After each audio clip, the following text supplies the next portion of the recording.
Video, we're going to have a look at using conservation laws to determine whether decays can actually happen or whether they can't happen. So 3 key things to remember are the 3 variables that have to be conserved in these interactions, which are charge, baryon number, and lepton number. Now, strangeness is only conserved in some interactions, so we don't really need to ensure that it's always conserved for a decay to happen. Only these 3. So let's do that. The left-hand side of this decay, a neutron has a charge of 0. The proton has a charge of 1, the electron has a charge of -1, and antineutrinos, where they're massless and uncharged particles. Sorry, my voice just went so loud for some reason.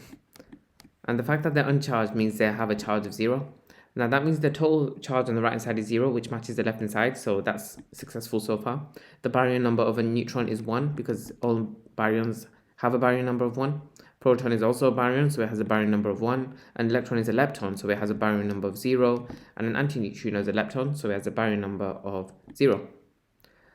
Lepton number now, a neutron has a lepton number of 0 because only leptons have a lepton number of 1, and antileptons have a lepton number of -1.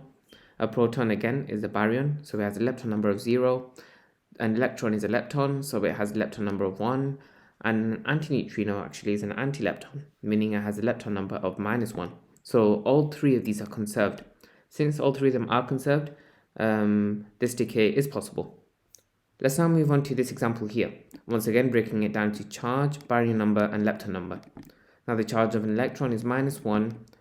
The charge of a muon, so a muon is actually negatively charged, and you do have to know that. And again, a neutrino is uncharged particle, so it has a charge of 0.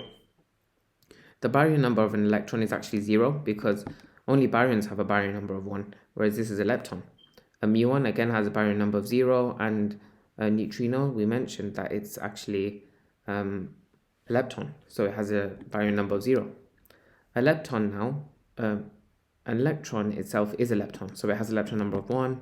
A muon has a lepton number of 1, and a neutrino is a lepton, so it has a lepton number of 1. So what we can see is that lepton number is actually not conserved, even though charge and baryon are. The fact that lepton number is not conserved means that this whole decay is unable to happen. Hopefully that's starting to make sense now. Again, this is asking for which of the decays is possible. So the one that's possible is where charge, baryon number, and lepton number are conserved. Straight off the bat, we can see that C is not possible because the charge on the left hand side is 1, whereas the charge on the right hand side is 1 plus 1 plus 0, so 2. So they don't match up. Let's cross this off. In all the other ones, charge seems to be conserved, so that's good. Baryon number now, if I just look at this one, a K plus meson has a baryon number of 0, a proton has a baryon number of 1, and a neutrino has a baryon number of 0. So baryon number is not conserved because on the right hand side it adds up to 1, whereas on the left hand side it adds up to 0. So B is not correct. Moving on to lepton number. If we have a look at this top one here, again, a K meson has a lepton number of 0 because it's not a lepton.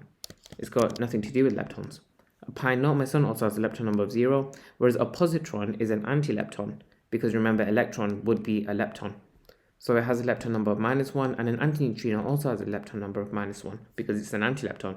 The total lepton number now on the right hand side is -2, whereas on the left hand side is 0, so that's not conserved. The only quantity by a process of elimination that satisfies all 3 of these is actually option D. So that's the answer for this question. Hopefully that all makes sense, and if you have any questions with it, just let me know in the comments. Otherwise, be sure to like the video if it helped and subscribe. I'll appreciate it a lot. Thanks for watching.